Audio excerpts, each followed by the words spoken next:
And the only correct answer is E, the right atrium, right ventricle, pulmonary artery, pulmonary vein, left atrium, left ventricle, and then finally out the aorta.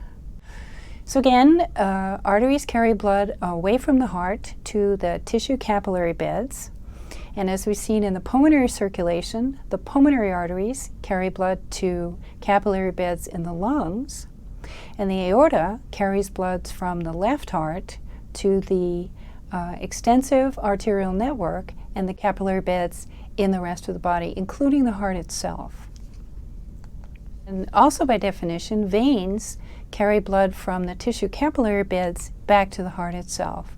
Pulmonary veins return blood to the heart from capillary beds in the lungs, and the superior vena cava, inferior vena cava, and a vein that drains the heart itself carry blood to the heart from capillary beds in the rest of the body. A special type of vein is the portal vein, which carries nutrient-rich blood from the walls of the small intestines to the liver, and that's the portal vein. So this blood passes through two capillary beds, one in the wall of the intestine and one in the liver, before traveling through hepatic veins on the superior surface of the liver and entering the inferior vena cava. So it's a portal system because it travels through not just one, the intestinal, but two, also the liver capillary beds before reaching the venous circulation. One of the most important themes of Musculoskeletal Anatomy X is the important relationship between structure and function.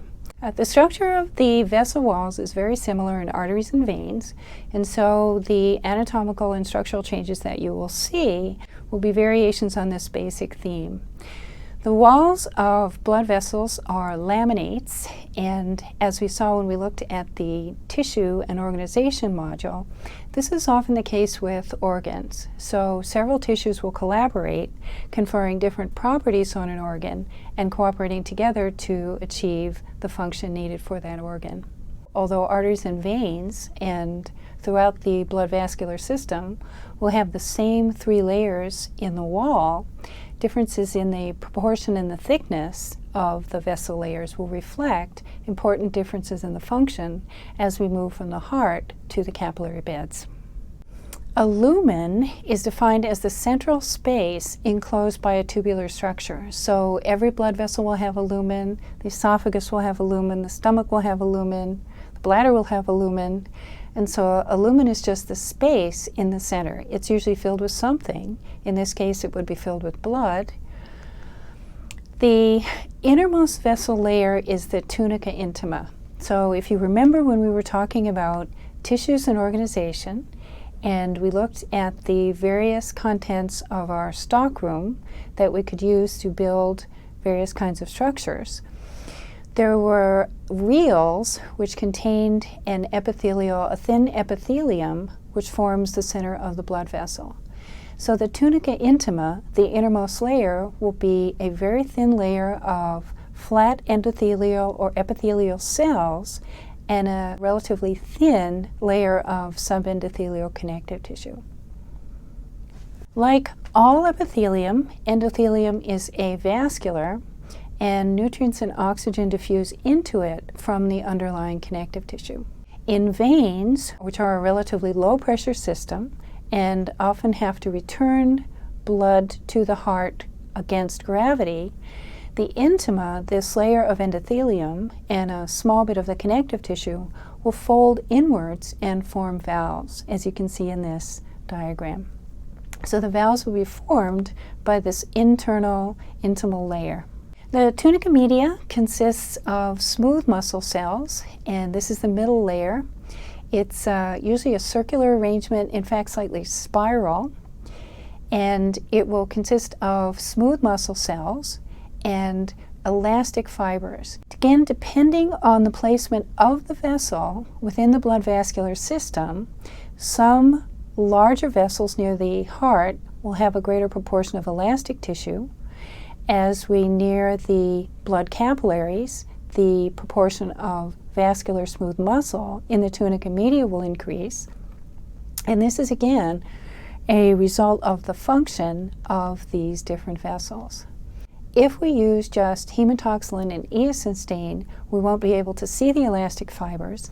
And so in addition to the hematoxylin and eosin that you learned about in the tissues and organization section, when we look at the blood vessels in just a minute, we'll be using a stain which will show you the abundant elastic fibers in the walls of blood vessels.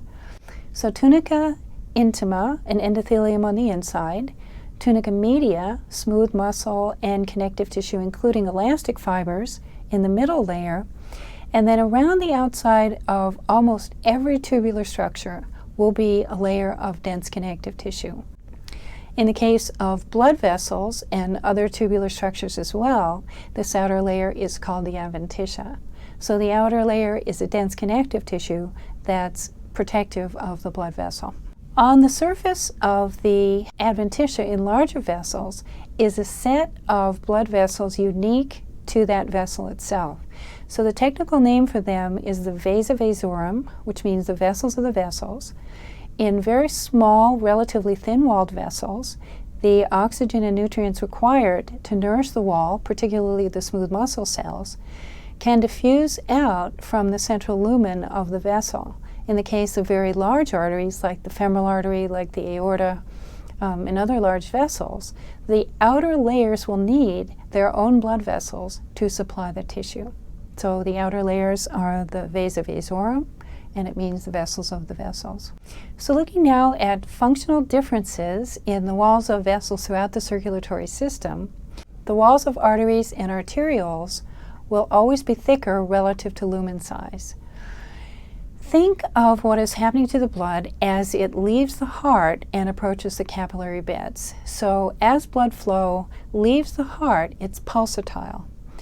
And as the blood reaches the vessels, elastic fibers in the walls of the larger vessels, being the aorta, the pulmonary trunk, the pulmonary arteries, elastic fibers in the wall will expand in response to a diastolic pressure, which is higher, and then contract again to damp pulsatile flow. So the elastic vessels are transforming an intermittent flow into a more constant and continuous flow. In the large vessels, the large elastic arteries therefore, the elastic fibers in the walls are more numerous and thicker and actually form distinct laminae as opposed to the next vessels that we'll see. Muscular arteries, which are most of the arteries that have names, and arterioles, which are very small, are thicker relative to lumen size also, but the thickest portion is the tunica media, which contains the smooth muscle fibers. High proportion of smooth muscle in the walls of arterioles, it's arterioles which are the primary regulators of blood pressure. The walls of capillaries, which are interposed between the arterial and venous portions of the circulatory system, are very thin because it's at the capillaries that fluid exchange occurs between the cardiovascular system and the body tissues outside. The capillary wall consists of endothelium only and a small amount of underlying connective tissue. A good way to identify capillaries is that the lumen size is approximately the size of one red blood cell. As fluid leaves the capillaries, it enters body tissues. All tissues except hyaline cartilage, the cornea of the eye, and any epithelium or endothelium, including the outer layer of the skin, will have a capillary network. As we've seen, the walls of arteries and arterioles are relatively thick relative to lumen size. The walls of the venules and veins will be relatively thin relative to lumen size. And so the veins, unlike the arteries, will be more distensible. At any given time, most of the blood of the circulatory system will reside within the veins. So although arteries are resistance vessels, veins are capacitance vessels and storage vessels. Smooth muscle is relatively sparse in the tunica media of the postcapillary venules, but it becomes thicker and a more distinct layer as we get to muscular venules and larger veins. The proportion of smooth muscle in the walls of veins will always, however, be less than the proportion of smooth muscle in the walls of the arteries. The tunica adventitia, the outer layer of the veins, will also be somewhat thinner than it would be in the arteries. We'll now apply what you've learned of the circulatory system and things you've learned earlier when we were looking at tissues and organization, and we'll actually look at a slide in which you can see several blood vessels. I should tell you that in this case, in addition to hematoxylin and eosin stain, we've also used an elastic stain to pick up elastic fibers. So recalling that arteries will have thicker walls, they'll have more elastic fiber, they'll have more smooth muscle. See if you can tell which of the following statements is false.